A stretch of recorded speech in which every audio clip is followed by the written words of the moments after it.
मला अतिशय आनंद आहे की नागपूरची महाराष्ट्राची दिव्या देशमुख हिने बुद्धिबळाच्या जागतिक अजिंक्यपद स्पर्धेत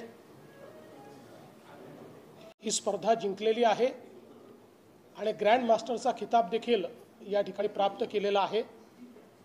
खरं म्हणजे किशोरवयीन अशी पहिली खेळाडू आहे की जिने या स्तराच्या चॅम्पियनशिपमध्ये या ठिकाणी भाग घेऊन ती जिंकली आहे।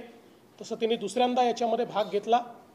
यापूर्वी देखील तिने भारताकरता अनेक मेडल्स जिंकलेले आहेत।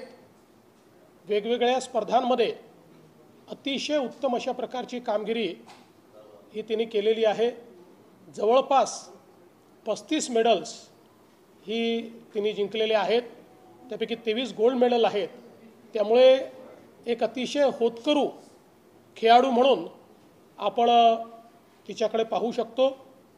अर्थात तिने कोनेरू हम्पी यांना हरवलेलं आहे, त्यांचंही मी अभिनंदन करतो। त्याही अतिशय चांगल्या खेळाडू आहेत। पण नागपूरकरांकरता आणि महाराष्ट्रातील तमाम जनतेकरता एक आपली सुपुत्री ही या ठिकाणी अशा प्रकारे इतक्या कमी वयामध्ये ग्रँड मास्टर हा खिताबही मिळवते आणि जागतिक अजिंक्यपद मिळवते, ही खूप अभिमानाची गोष्ट आहे। महाराष्ट्र सरकारच्या वतीनं निश्चितपणे आम्ही त्यांचा सन्मान करू।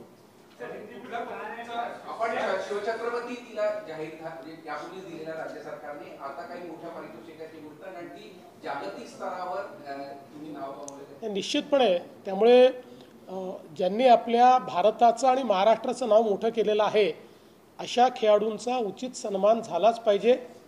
म्हणून मी आमचे सहकारी उपमुख्यमंत्री दोन्ही आणि क्रीडा मंत्री यांच्याशी चर्चा करून आणि कशा प्रकारे त्यांचा सन्मान करायचा हे आम्ही ठरवू।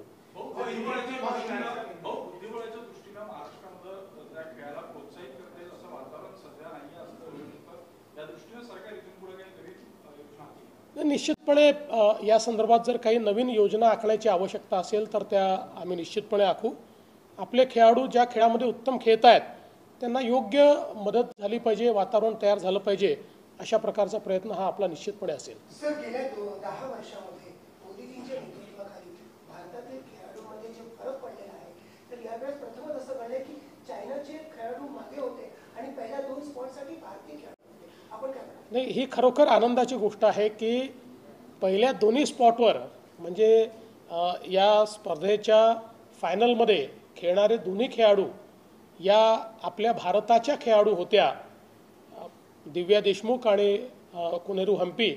मला असं वाटतं ही पण आपल्याकरता अतिशय अभिमानाची गोष्ट आहे आणि म्हणूनच जसं दिव्या देशमुख यांचा आपल्याला अभिमान आहे तसंच आपल्या दुसऱ्या खेळाडूचा देखील कोनेरूचा देखील आपल्याला निश्चितपणे अभिमान आहे। आणि आपल्या खेळाडूंनी इतर सगळ्या देशांना मागे टाकत आपल्याच 2 खेळाडू या अंतिम फेरीत पोहोचल्या किंवा फायनल खेळल्या, ही देखील मला असं वाटतं खूप महत्त्वाची गोष्ट आहे। बुद्धिबळाच्या खेळात साधारणपणे दाक्षिणात्य बुद्धिबळपटूंचं वर्चस्व आतापर्यंत राहिलं, पण एका मराठा मुलीने 19व्या वर्षी सगळ्यात महत्त्वाचं वर्चस्व जागतिक स्तरावर हे फार मला असं वाटतं विलक्षण अशा प्रकारचं आहे। कारण इतक्या कमी वयामध्ये म्हणजे किशोरवयीन मुलगी फायनलपर्यंत पोहोचते आणि 19व्या वर्षी या ठिकाणी अशा प्रकारे एक महत्त्वाचं ज्याला आपण एक टूर्नामेंट म्हणू शकतो ती त्या ठिकाणी ती जिंकते, ही खूप महत्त्वाची गोष्ट आहे।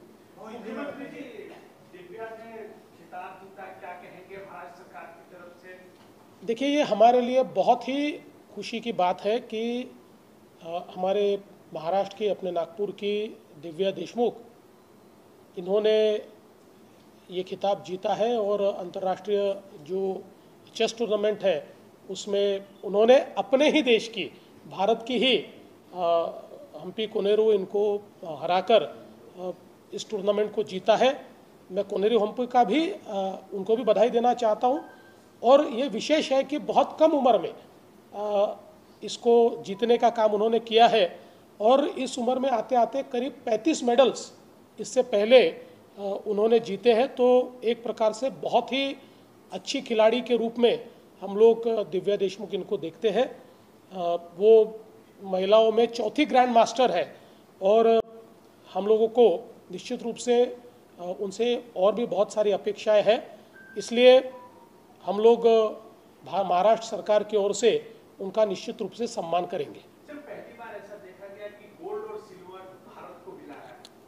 जी, ये भी मैं ऐसा मानता हूँ कि एक नए भारत की परछाई हमको इसमें देखने को मिलती है, क्योंकि पिछले 10 वर्षों में मोदी जी के नेतृत्व में जिस प्रकार से खेल और खिलाड़ियों को बढ़ावा दिया गया है, तो सारे टूर्नामेंट्स में, चाहे वो नेशनल लेवल के हो, इंटरनेशनल लेवल के हो, हर जगह हमारे खिलाड़ियों को अच्छा एक्सपोजर मिल रहा है और विशेष रूप से अंतर्राष्ट्रीय स्तर पर हमारे खिलाड़ी ये बहुत अच्छा परफॉर्म कर रहे हैं। हम देख सकते हैं ओलंपिक्स में, एशियाड में या कॉमनवेल्थ गेम में या फिर वर्ल्ड कप में, हर जगह हमारे खिलाड़ियों का एक बोलबाला दिखाई पड़ता है, एक अच्छा उनका परफॉर्मेंस दिखाई पड़ता है।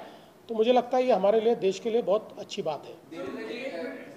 उनके परिजनों से बातचीत की, उनका ऐसा कहना है कि समय समय पर प्रधानमंत्री, महाराष्ट्र के मुख्यमंत्री, केंद्रीय मंत्री नितिन गडकरी का व्यापक सपोर्ट था, जिस वजह से परिवार में भी ज्यादा उत्साह रहा है।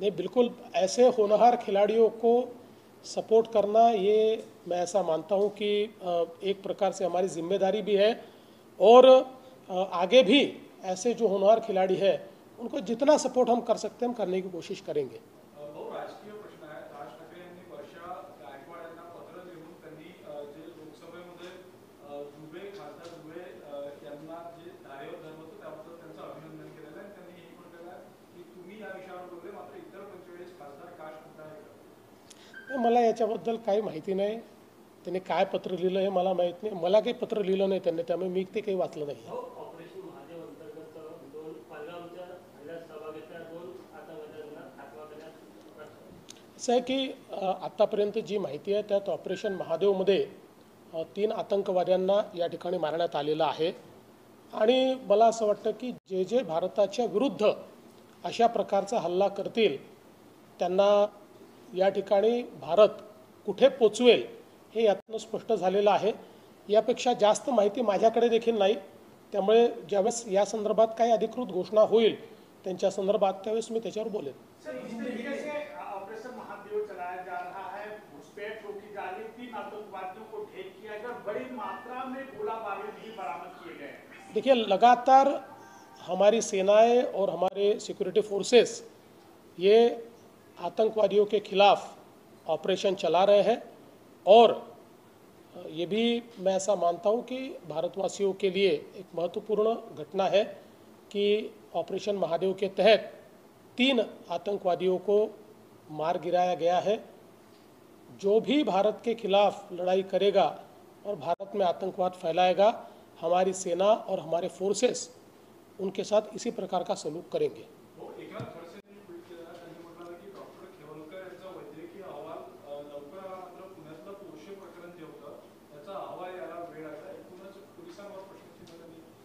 असं आहे, मी दुपारी देखील बोललो की मला या संदर्भात कुठलंही राजकीय वक्तव्य करायचं नाही।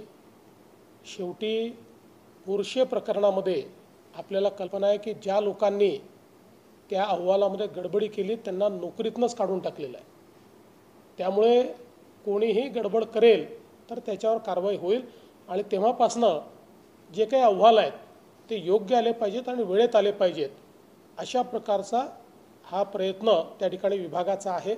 आणि शेवटी एखादा अहवाल आधी आला, एखादा अहवाल नंतर आला, या गोष्टींवरनं मला असं वाटतं की याचं मूल्यमापन करता येत नाही।